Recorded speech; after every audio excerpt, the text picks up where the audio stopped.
Welcome to another episode of Mike's Money Picks. Today on the podcast, college football is back, and it's back big time. We are going to be talking about the Week 1 Saturday slate for the 2024 season. We're going to be talking about the main slate on DraftKings, as well as a little bit about FanDuel. FanDuel has some games that kind of go into the night slate. We are going to have another episode where we cover the night slate specifically, so make sure that you are here for that as well. But, with this being the opening of college football season, with this being probably the most anticipated year of college football ever, we probably got some new faces out there in the audience, but what we're going to do here in this episode is we're going to go over every single game for the Week 1 main slate on DraftKings. We're going to go through kind of what you can expect from each game, some of our favorite targets from each position, and just kind of what you can expect from the DFS slate as a whole, and give you guys as much information as possible to build your DFS lineups and build winning DFS lineups. Now, if you're here for the first time, make sure you hit that subscribe button on YouTube, and you can subscribe to the audio feed as well. That way you'll be with us for the rest of college football season, including the rest of our Week 1 content. We are going to have a Friday night episode. We are going to have a Saturday night episode, and then we're going to roll right on into Week 2, and we will also have weekly NFL and golf content coming your way throughout the fall as well, and then that will roll us right into college basketball season, so make sure you are subscribed so that way you can be here for all of that. And if this video helps you in any way, please hit the like button. It helps me out a ton when you guys do that. If you're listening on audio, please rate and review. Again, that helps me out a ton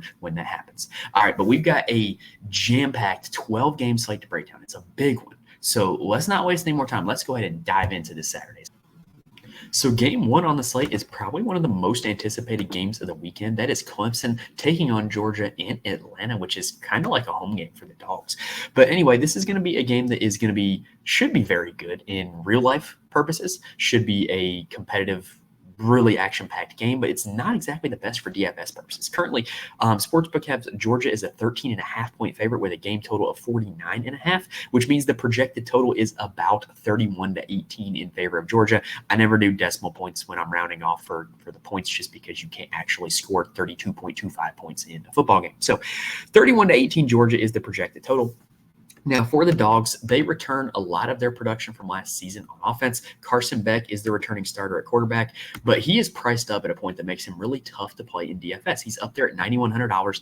If you're playing in GPPs, you really want them to get 3x value for their salary. What that means is if he's priced at $9,100, 9.1 times 3 would give you 27.3. So you really want 27.3 fantasy points from Carson Beck, and he just doesn't do that very often. Last season, he only did that 3 times, and this Clemson team should be a tough-ish matchup. Relatively speaking, this is no cupcake game like some of these teams we're going to talk about later. So this is kind of a tough play, but if you want to go with it, he's a guy who's a pure pocket passer, and so you can probably stack him with 1 or maybe even 2 of his targets and just hope that this Georgia passing attack really goes nuclear. And the reason why it could go nuclear is because we don't really know what's going to happen with the Georgia run game. Trevor Etienne had a DUI in the offseason, like a lot of other Georgia players, unfortunately. Kirby's really got to get a hold on that. And there's really doubts as to whether or not he's going to play this game. There's no clue whether or not he's going to be suspended or not. It's a Georgia athletic department rule to suspend a player in a situation like this, even if the charges are dropped. So we don't really know what's going to happen with ETN. If he does play, he should be the workhorse because Roderick Robinson is very likely to miss this game. He was coming in as the RB2 heading into this game. So Branson Robinson, who's coming off of an injury and did not play at all in 2023, he is the guy who is expected to carry the load if ETN and Roderick Robinson are out. And $4,800, if both those guys are out, $4,800 salary on DraftKings is a very affordable price tag for Branson Robinson. I do not mind that as a value play if both those guys are out. Now, at the wide receiver position at Georgia, Dominic Lovett, Dylan Bell, and Arian Smith project to be the 3 starters. Oscar Delp is projected to be the starter at tight end. However, Ben Urasic from Stanford did transfer in. And look, I've said this about Georgia in the offseason when we did best ball drafts, but Georgia doesn't get transfers unless they feel like they can help the team, because pretty much every spot they've got 5 stars all over the field, right? There's a reason they brought in Urasic, and it's because they expect him to be better than Delp. So I really think that Urasic could be a play over Delp, even though Delp is listed as the starter. I do think both those guys are going to play, and it's not like Delp was great when Brock Bowers was out last season. Now, from a receiver perspective, Georgia in their passing offense loves to target the middle of the field. Last season, you saw Brock Bowers have a ton of targets. You saw Ladd McConkey have a ton of targets, and both those guys are gone. And now Dominic Lovett should step into the starting slot role and take a lot of those targets from the middle of the field. I really do like him from an X's and O's perspective, but that price tag of $6,400 is a little bit expensive. Dylan Bell is a returner who didn't really do a whole lot last year. Colby Young is a transfer from Miami who is not in the starting lineup, but I do believe he has a little bit of upside. And Arian Smith is the other starter. Like, if you're playing Carson Beck, I'd probably stack him with one or two of those names that I just mentioned. But otherwise, I think it's a situation that you can just fully avoid if you want to. Now, on the Clemson side, this is another team that I'm kind of just full fading in DFS this week. Cade Klubnik's priced up at $7,900, and we mentioned how we want him to be able to get to 3x salary, right? Well, he only had one game over 24 fantasy points against Power 5 competition last year. That was against Georgia Tech, who's quite a bad pass defense. And so I just don't really see a whole lot of upside for what he's going to do against this Georgia defense at an expensive salary where there's better quarterbacks that are cheaper. At running back, I do like Phil Maffa quite a bit. He is a up-and-coming workhorse. Last season, we saw some games where Will Shipley missed, and in those games, Phil Maffa was outstanding against some good run defenses. He had 24, 32, and 33 fantasy points in the 3 games that Will Shipley was out last year. So with Shipley out again, Maffa should be the workhorse, see a ton of work in both the rushing and receiving games. But going up against the Georgia defense is a tough matchup, and so really it's just a question of volume versus matchup. If you trust volume, then Maffa can be your guy, but if you're a believer in playing matchups, then he's a stay away. Now, at the wide receiver position, there's a lot of ifs for Clemson. What we do know is that Antonio Williams, Tyler Brown, and Jake Brenningstool should be locked into starting roles. They were the 3 best pass catchers for Clemson last season. Antonio Williams was pretty solid before he got hurt mid-year, came back for the bowl game, didn't really do a whole lot. And then Tyler Brown was the guy who kind of stepped up when Williams was hurt, had a pretty solid middle of the season run. And then Jake Brenningstool is a tight end who is just kind of like a short target machine. Again, this is an offense that you can fully fade with the matchup going up against Georgia. I don't think that anybody on this Clemson team is going to be overly popular here on this. All right, game number 2, we've got Virginia Tech heading to Nashville to take on Vanderbilt. Virginia Tech is 13.5-point favorites with a 50.5 game total. This is a decent game environment, if we're being honest. The projection is 32-18 in favor of Virginia Tech. And to me, Kyron Drones, Virginia Tech's quarterback, is one of the top quarterback plays on the entire slate. He's at an affordable price tag, $8,300. He had 6 games over 25 fantasy points last year, 3 games over 30 fantasy points last year, and Vanderbilt gave up at least 31 points to every Power 4 team they faced last season. So this is a guy who is a dual threat. He can run and he can throw. He's the locked-in starter, and he's going up against the bad defense. He checks a lot of boxes. Kyron Drones is going to be a popular pick at quarterback. Now, what that means is that when you have a popular pick at quarterback on a team, the running back typically goes under-owned, and that honor this week would go to Basil Tootin. So Basil Tootin is their workhorse running back. Averaged about 15 carries per game last season. And to me, he is the clear pivot off of Kyron Drones. If you're not going to be playing Kyron Drones, then it would make sense to play Basil Tootin, because this Virginia Tech team is going to score points one way or the other, and you either want to get it from Drones or you want to get it from Tootin. I don't see a scenario in which this Virginia Tech team gets totally stifled, and so I'm going to be playing a lot of Drones and a lot of Tootin in lineups that I'm not playing Drones. At the wide receiver spot, it's a little bit interesting for Virginia Tech because DeQuan Felton kind of became the wide receiver 1 as the season came to an end. 4 of his last 5 games, he was over 17 fantasy points, really developed a connection with quarterback Kyron Drones. Jalen Lane was also a starter at the end of the season who wasn't bad. He kind of did most of his work in the middle of the season. But Allie Jennings, Old Dominion transfer, played 1 game last year against his former team, scored 24 fantasy points. I think he's the best receiver in this room, and he's only $5,600. He's the guy that I would probably be taking chances on if I'm looking to stack Kyron Drones. But with Kyron Drones being a mobile quarterback, I do not think you have to stack him here on this slate.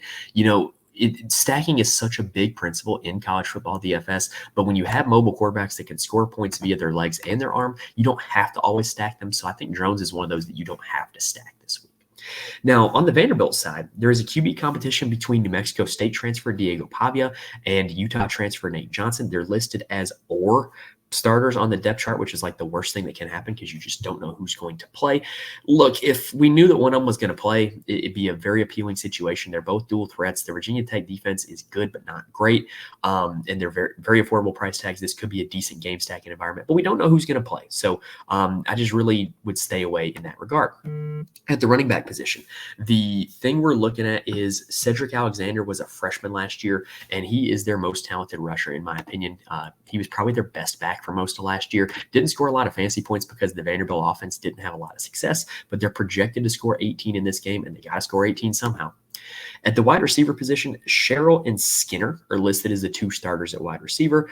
Eli Stowers was listed as a quarterback at New Mexico State, but started playing tight end when they had injuries to the position last year. He is listed as the starter at tight end. $3,800, he's a decent value, but there are better values out there. Like I said, this Vanderbilt team's projected to score 18 points, so I don't think they're one that you need to full fade, but the co-starters at quarterback or the OR designation at quarterback, whatever you want to call it, just creates a muddy situation that's really tough to predict. The third game of the slate is going to be Penn State taking on West Virginia. This is a rematch of these two teams that played in week 1 last season. Currently, Penn State is projected, or as I shouldn't say projected, Penn State is 8.5-point favorites with a game total of 51.5, which means the projected point totals are about 30 to 21 in favor of the Nittany Lions. And the Nittany Lions have returning starter Drew Auer at quarterback. And look, Drew Auer, I'm going to kind of go into a little bit of like a Colin Cowherd type metaphor here, so please forgive me. But Drew Auer, he's like back when you were in high school when, you used to eat at the lunch table with all the boys, right? And a girl would walk by and like one of them would be like, oh, she's hot, right? And you kind of look at her and you're like, not really seeing it, but like all your friends are kind of in agreement. Oh, she's hot. But like there's nothing really that she's doing that's hot, or like you don't really find her hot, but like everybody thinks she's hot for whatever reason. Drew Auer is like the quarterback version of that. Like he is a high-ranked draft prospect. For what reason? I don't know, because I have not been impressed with him when I have watched him. And he's at a salary of $8,700, probably because everybody thinks he's this draft prospect, this next great quarterback, right? But to me, he hasn't done anything to warrant being priced at $8,700.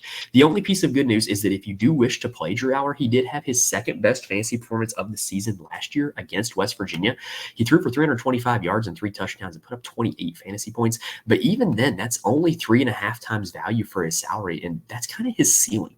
So I think he's a really tough click for that reason. Maybe he got a lot better in the offseason. They did get a new offensive coordinator that came over from Kansas, but I don't know. I'm just not really seeing it with Auer. I'm just not.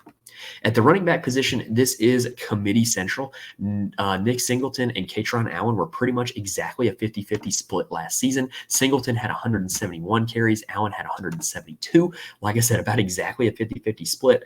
Now, Singleton is the more explosive player. He had 4 games over 25 fantasy points, whereas Allen only had 1. And there were only 2 games where both of them were usable and eclipsed 17 fantasy points. So if you're looking to play somebody from this situation, I would just play one of them and hope to get it right. Singleton is the one I would probably go with. He's the more explosive player. The offensive coordinator coming over from Kansas was really good at dialing up explosive plays in that Kansas offense. And Nick Singleton can be the guy that produces those here for Penn State. The wide receiver position, it's just been a mess for Penn State the last few years at the wide receiver spot, and it really kind of projects as a mess this year.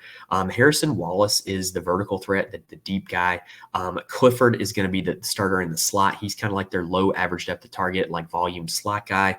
Julian Fleming's a former 5-star recruit from Ohio State. Tyler Warren is their tight end. He's the one I would actually be the most interested in here on this slate. They threw a lot to Theo Johnson last season, but Theo Johnson is gone. He's with the Giants now. And so Tyler Warren kind of, eaten for 2, you could say, should be in line for a lot of targets now that he has less competition for snaps at the tight end position. On the West Virginia side, Garrett Green is very interesting. I think he's at an affordable price tag at $8,100. He showed a lot of upside last season, 3 games over 40 fantasy points. He was not great against Penn State, 21 fantasy points, but he didn't play all that well. His receivers had a lot of drops. I kind of think he has upside for more. I don't think he's a bad play, and I don't think anybody's going to play him going up against this Penn State defense, but it is a home game for West Virginia, so I think this is a decent environment to play him in. At the running back position, Jaheim White kind of took over the RB1 role from C.J. Donaldson as the season went on. White is the more explosive player. He is the one that I would play. But again, going up against Penn State, this is a perceived tough defense, and I don't think you have to play him. If I'm going to play anybody on this West Virginia side, it would probably just be Garrett Green. It would be Garrett Green unstacked with nobody else, because as much as Garrett Green runs, this wide receiver room doesn't score a lot of fantasy points, and they're also really unknown who is going to be taking all the targets. Gallagher, Clement, Bray, Fox, Ray, they're all likely to play snaps. They're just all likely to play snaps. We don't really know what's going to go on with them.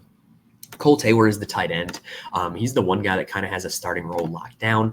But like I said, I think if I'm playing anybody on this West Virginia side, it's going to be an unstacked Garrett Green. All right, that does it for the third game. Let's go ahead and take a quick breather and then dive into Now, I do want to remind you guys there are ways you can get more information from me. First off, you can reach out to me on Twitter at Mike's Money Picks. I'm more than happy to answer any questions that you may have. I also post the DFS rundown for every slate where I kind of just go over some categorical stuff. If there's anything that changes on depth chart or my opinions on players change between now and game time, I'm probably going to tweet about it. So just follow me on there if you want some info on Twitter. I'm also in the Fantasy Corner Discord. Link is in the description on YouTube as well as on audio. Fantasy Corner Discord is a place for DFS players. There's a lot of smart people in there just talking it up each day for all different sports, and the college football chat is one of the best ones in there. We've had some people win a lot of money in college football DFS in there, but we're always talking up plays, talking about depth charts, talking about strategy, and it's just a great place to be if you're looking for people to talk about DFS with.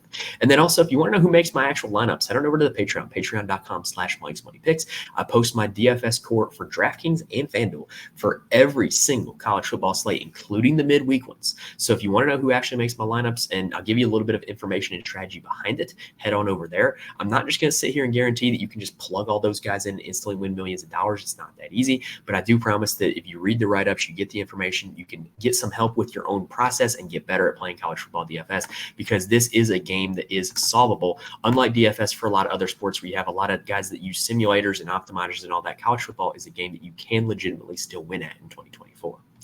All right, now diving into game number 4, we've got Kent State heading on the road to take on Pitt. Pitt is 24.5-point favorites with a total of 54.5.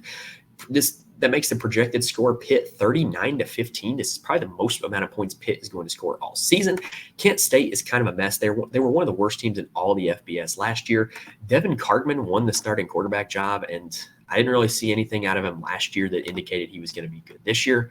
He's only $5,800 on DraftKings, though. At the running back position, it was set up to be a two-man crew between Kai Thomas and Gavin Garcia, but Gavin Garcia is now injured. Kai Thomas is a Kansas transfer who did not play at all last season.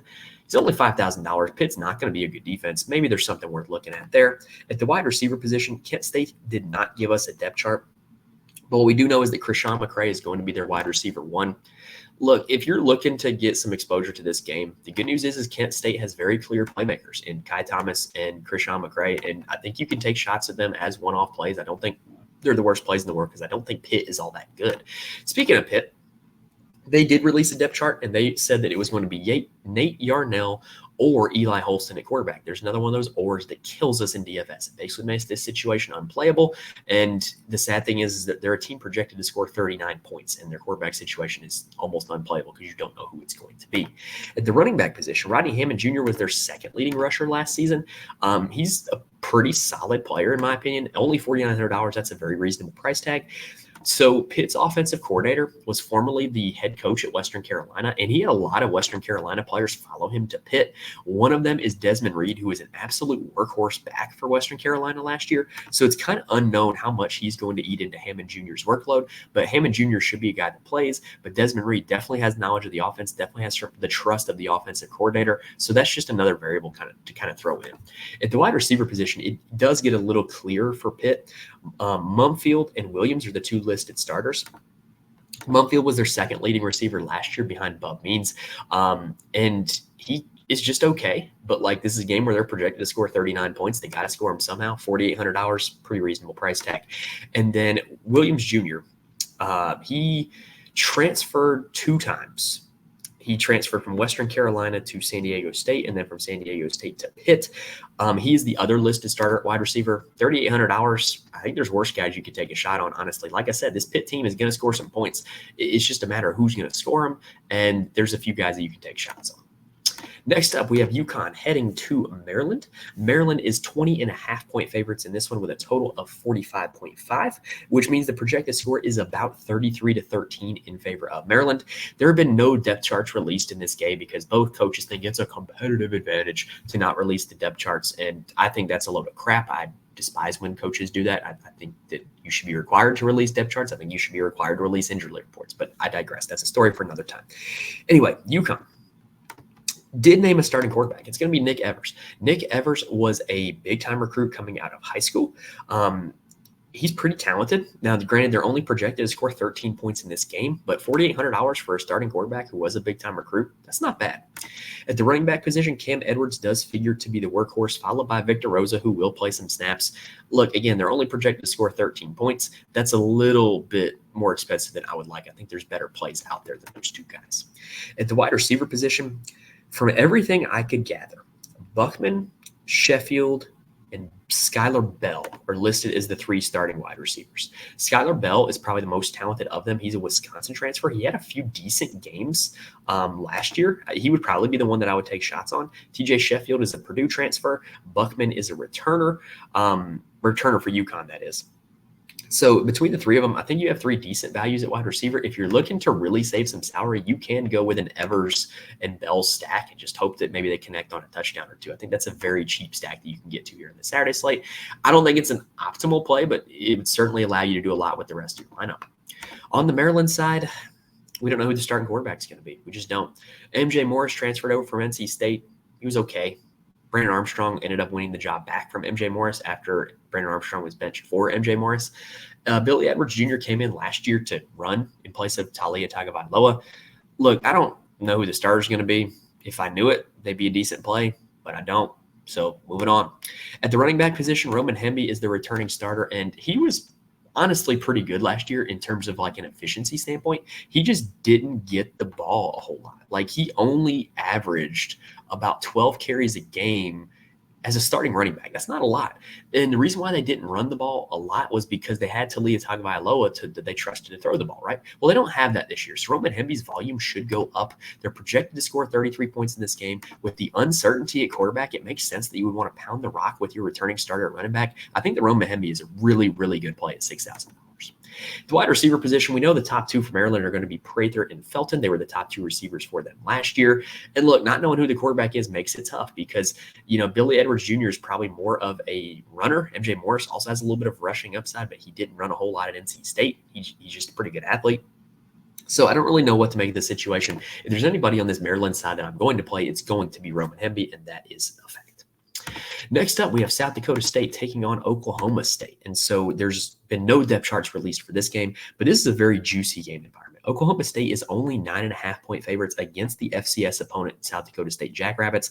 The game total is 54.5, which means the projected points is about 32-22 in favor of Oklahoma State. Now for the Jackrabbits, Mark Gronowski is the returning starter at quarterback, and he was pretty good last year. They did not play an FBS opponent last year, so we don't really have a sample size in terms of what to look for when they do play really good competition. But he's a little bit of a dual threat. He ran for 400 yards and 8 touchdowns last year. He takes care of the football, only 5 interceptions the whole season. Not a bad option at $6,100. I think this is a very solid game stacking option. I think you can get pieces on both sides of it, with Gronowski being a very affordable quarterback at $6,100. Now, this team does love to run the football. Their starting running back last year ran for 1,600 yards, and he graduated or maybe transferred. Either way, he's no longer with the program.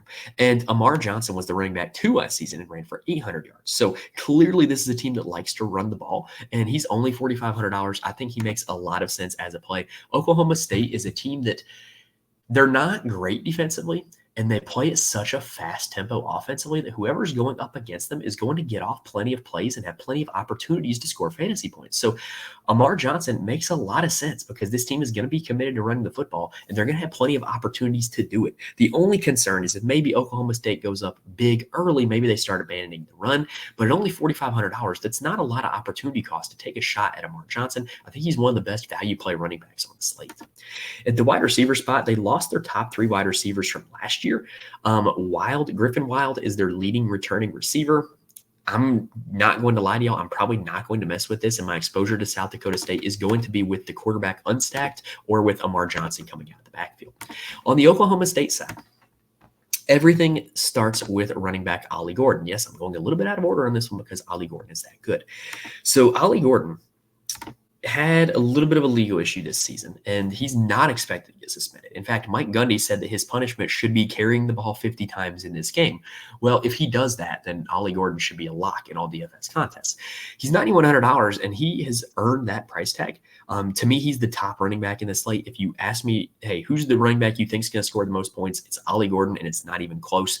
Last season, he had 5 games over 40 fantasy points. He is a workhorse. He catches passes out of the backfield. He's on an offense that runs at a fast tempo and is committed to the run. Just an outstanding play in Ollie Gordon, in my opinion. Now, here's what that means. Ollie Gordon's going to be popular. He was very popular last year, oftentimes. So Alan Bowman at quarterback, who is like 30 years old, he's like my age, still playing quarterback. He is a clear pivot off of Ollie Gordon. He is not the best fantasy quarterback, but he's just good enough to give you some upside. He had 5 games over 23 fantasy points last year and a salary of only $7,000. That'll do. And to me, he's at his best when you're getting leverage on Ollie Gordon owners. So I think he's worth a look for that reason, but he's not somebody that I'm going to be playing all over my lineups because I would rather just play Ollie Gordon. Now, another thing that's good about this Oklahoma State team is that Alan Bowman is very stackable. First off, he's a statue because he's like ancient and he doesn't run. But second off, they have a very condensed target tree. They tend to play 3 receivers and throw to those same 3 receivers all game long. Brennan Presley was the slot last year, had well over 100 targets, almost caught 100 passes on the season. He was great. He's probably going to be their leading target getter again. I think he's one of the top wide receiver plays on the slate. Rashad Owens was a volume machine last year throughout the middle of the season. Very big in the bowl game against Texas A&M as well. Only $5,200. He's very affordable. And then Deshaun Stribling started last season and then got hurt, which kind of ceded his spot to Rashad Owens. But they can support 3 receivers. Their third receiver last year, Leon Johnson, had some good games as well. So if you're concerned about Owens and Stribling canceling each other out, don't be, because there is room for 3 receivers. And the good news is they only throw to those 3 receivers. So the narrow target tree means that all 3 of these guys could hit value. If you're going to play Alan Bowman, I would recommend playing him with 2 of those receivers. If you're going to play Ollie Gordon, I don't think you necessarily have to lock yourself out of playing one of the wide receivers just because A, he's that good, but B, with them having such a condensed target tree, it's very likely that one of these wide receivers is going to get there in terms of value. All right, next up on the slate, we have got my team, the Texas Longhorns. Yes, I am unashamedly a Texas homer. Like, whatever, sue me. All right. So Colorado State is heading to Austin to take on Texas.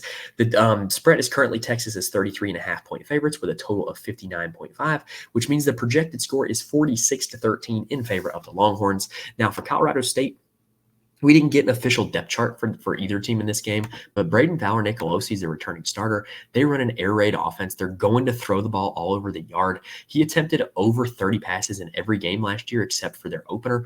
I expect that to be the case again this year.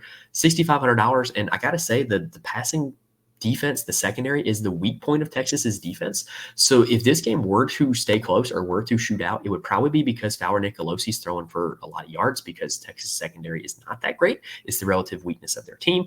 So I think he's worth a look, and I think he has some clear stacking partners. He is not mobile, so you're going to want to stack him with 1 or 2 of his pass catchers. At the running back spot, Justin Marshall really came on strong at the end of last season, scoring 14 fantasy points as a starter in 3 straight games. I'm guessing he's going to be the starter given how he ended last season and given how they didn't acquire anybody in the portal. I think he's a pretty good look at $4,800. But again, think about how to attack this Texas team. You think about how Washington beat him. You think about how Oklahoma beat him. It was their weaknesses in the secondary that got them last year, not the weaknesses in their front 7. And I expect that to be the case this year. Torrey Horton is one of the best wide receivers in all of college football. You can make an argument that he's underpriced at $6,900. You could also make an argument that he's overpriced at $6,900. This is the toughest matchup he's going to see all year long. Last year against Colorado and against Travis Hunter for a half, before Travis Hunter got knocked out of that game, he put up 16 catches. He has a ton of legitimate upside, and he's done it against good talent before. He can do it against good talent again. I think there's a ton of upside there in Torrey Horton. I think you can play Horton as a one-off, or he's definitely a very viable stacking partner with Fowler Nicolosi. Now, the other starting receivers project to be Goffney and Winfield. I think they're worth a look, but I'd rather just play Horton if I'm being honest. At tight end, they're going to be starting Vince Brown. And this Colorado State tight end gets a ton of usage. We saw Dallin Holker get over 100 targets last year at the tight end position. Trey McBride played tight end for this team a few years ago. They love to use the tight end. Only $3,300 for a guy that should have a big role in the passing game. That's not a terrible value play, in my opinion. Now, on the Texas side, we didn't get a depth chart, but we know mostly who it's going to be at the quarterback and running back spots. It's going to be Quinn Ewers starting at quarterback. And look, I love Quinn Ewers. He's the 3rd best quarterback. Well, actually, let me think about this for a second. He's the 2nd best quarterback that Texas has had since Colt McCoy. and he's been starting for a year and a half. Like he's good. He's really good. And it also speaks to how poor Texas's quarterback play has been over the last decade and a half that statement is accurate. But I digress. Quinn Ewers is a good quarterback. Unfortunately, he's priced up very high, $8,900. That makes him a really tough click. But he did have some big games last year. 29 against Rice in the opener, 31 against Bama in week 2, 35 against Kansas, 36 against Oklahoma State. So the upside is certainly there, right?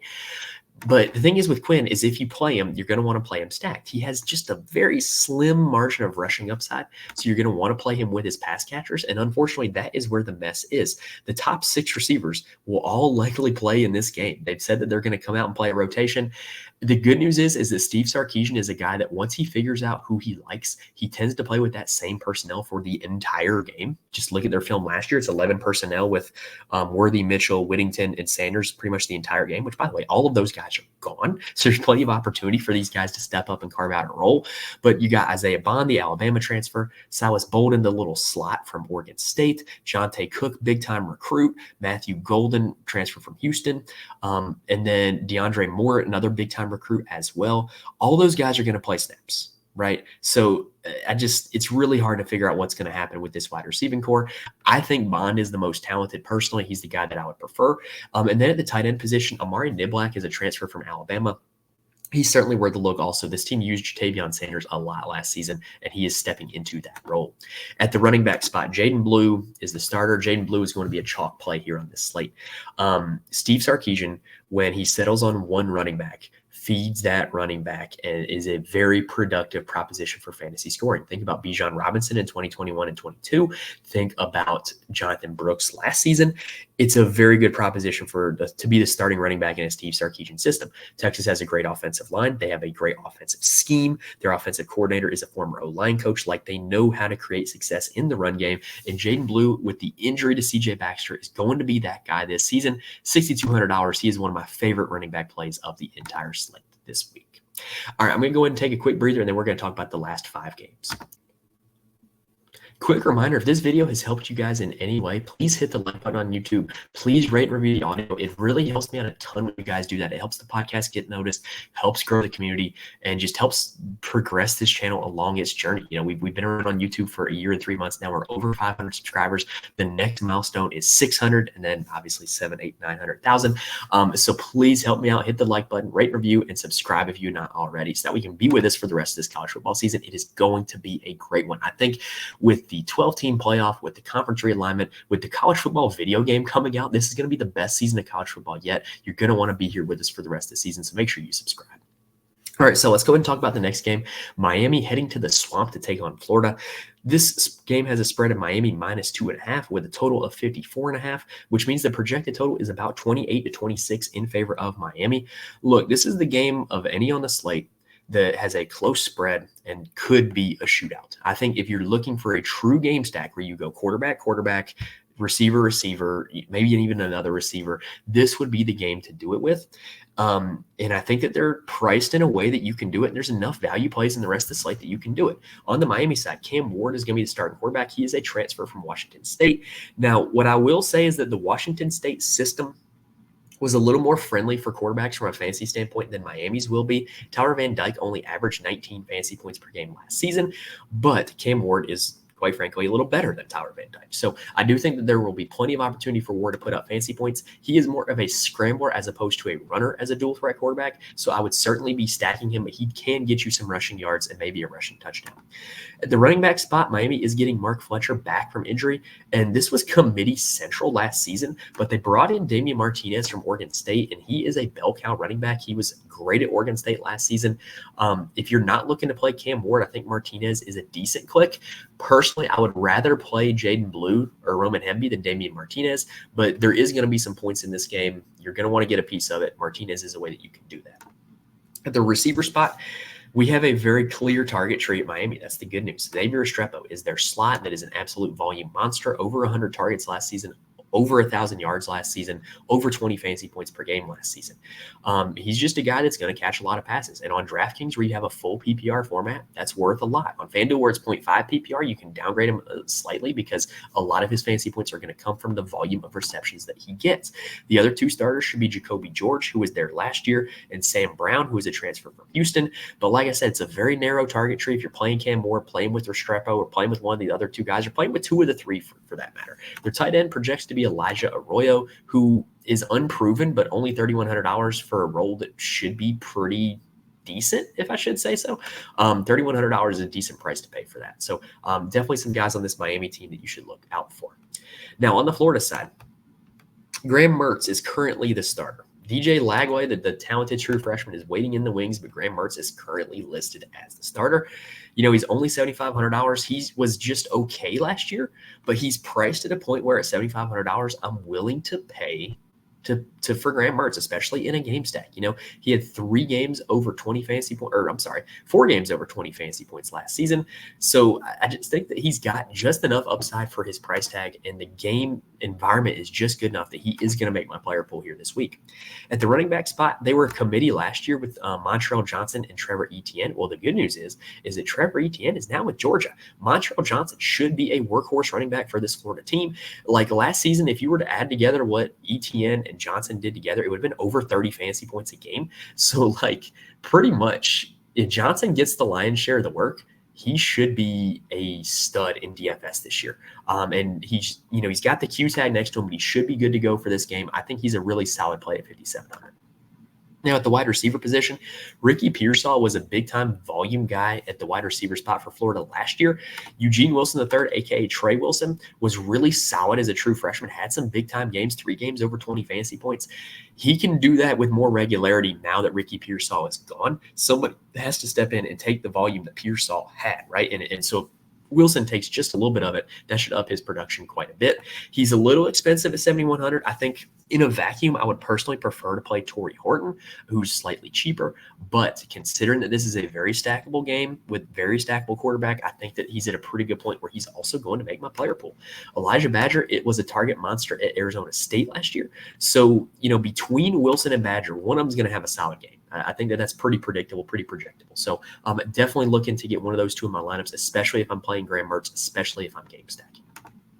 Now, next up, we have why did they put this on the Slate game, which is Akron at Ohio State. Ohio State is 50.5-point favorites with a game total of 57.5. Yes, you heard that right. The projected score is Ohio State 54-3. So Akron could just be a full fade for you. If you want to, they're only projected to score 3 points. NC State transfer Ben Finley projects to be the starting quarterback. In fact, he's been named the starter at quarterback. He's only $5,100, but pass for me. At the running back spot, they return basically none of their rushing production. Jordan Simmons appears to be in line to get the start. At the wide receiver spot, Alex Adams was their best wide receiver last year before he got hurt mid-season. Maybe he's a guy worth playing at 4,500 because they're going to be throwing. I don't know. I think you can full fade this Akron offense and have no regrets. On the Ohio State side, look, they're projected to score 54 points. They're going to be able to score however they want to score. The question is, if you want to play them, is the guy that you play going to be the one that gets in the end zone? And so Will Howard is their new quarterback this year, taking over for Kyle McCord. Will Howard, much more rushing upside than Kyle McCord gave. Last year, I was often very critical of the salaries that they placed Kyle McCord at because of what this Ohio State offense has been historically. He was just overpriced for the production that he had. Will Howard is not overpriced because Will Howard does have some rushing upside. The question is how long is he going to stay in the game? Is he going to be the one that gets the touchdowns? I think that there's a pretty safe bet that he will because of what he does give you in both the pass and the run game. I think he's a pretty solid play at $8,500. At the running back spot, it is a two-headed monster for the Buckeyes with Quinshon Judkins and Travion Henderson. Both were great last season. However, they weren't playing together last season.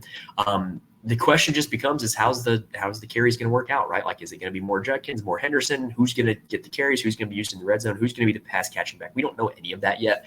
I think that it would be unwise to play both of them because they're quite expensive. But hey, this Ohio State team is going to be able to score points any way they want to on Saturday. playing one of them is probably a pretty smart move. If you played College Football 25, the video game, you know how unstoppable Quinshon Judkins is on that game with that little spin move that just avoids everybody.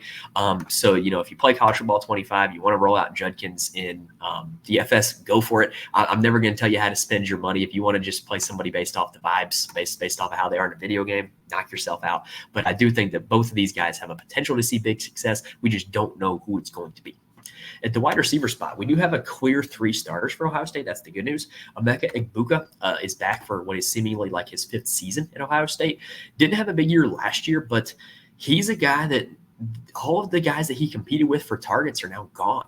And so if he is actually able to step into that role, the Marvin Harrison role, the Jackson Smith-Njigba role, the Chris Olave role, that he could be in line for a big season. And at $7,000, it's a reasonable price tag to pay on this slate. Cardell Tate is going to be the starter in the slot. I mean, not a lot of production last year. He's priced up kind of high. Again, with this Ohio State team, they're going to score points. It's just a question of who's going to score it. True freshman Jeremiah Smith is the 3rd starter. Look, he looks like Julio Jones to me. Like just his stature, the way he runs, the way he plays, he looks like the second coming of Julio Jones. This guy could be the next big thing. If it turns out that he is the guy that gets all the targets, then $5,400 is going to be a quite reasonable price tag to pay for him here on this week 1 slate. Next up, we have what's quite possibly the ugliest game on the slate. I don't know why they felt the need to include this one. This is Miami, Ohio taking on Northwestern. Northwestern is 2.5-point favorites with a game total of 43.5, which means the projected total was 23-21. For Miami, Ohio, they returned starter Brett Gabbert at quarterback, and I mean, he's okay. I think there's better options. Moving on. At the running back spot, Keon Mazie projects to be the starter. He's only $3,800. That's a very reasonable price tag. I think DraftKings kind of botched this one in terms of the pricing. I'm definitely going to be taking a shot at him in my player pool. Probably not a whole lot of exposure to him, but $3,800, there's not a lot of running backs that cheap that are going to be starting. So to me, he's worth a click. The wide receiver spot, McDonald, Tracy, and Virgil are the 3 starters. Virgil's a little bit of a value at $3,200, but I don't know, man. This is just an ugly offense and an ugly game. You don't have to get a lot of exposure to it. On the Northwestern side, they have not released a depth chart because competitive advantage. I hate it. So for this, Mike Wright is expected to start at quarterback. They have not announced one, but Wright is the guy that everybody expects to win it. I'd rather play somebody else.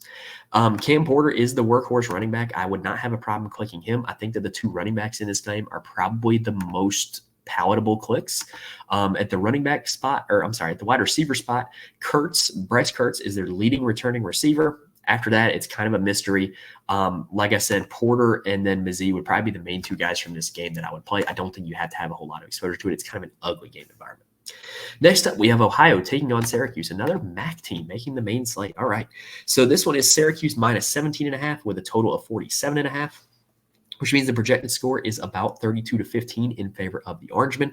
For Ohio, Parker Navarro is going to start at quarterback. He started the bowl game against Georgia Southern in place of Curtis Rourke, who had already hit the portal. Scored almost 16 fantasy points in that game. He's not bad. They're only projected to score 15 points. He's $7,400. If he were more in like the 5K, 6K range, he'd be worth a click because starting quarterback at Ohio the last few years has been a pretty good fantasy system.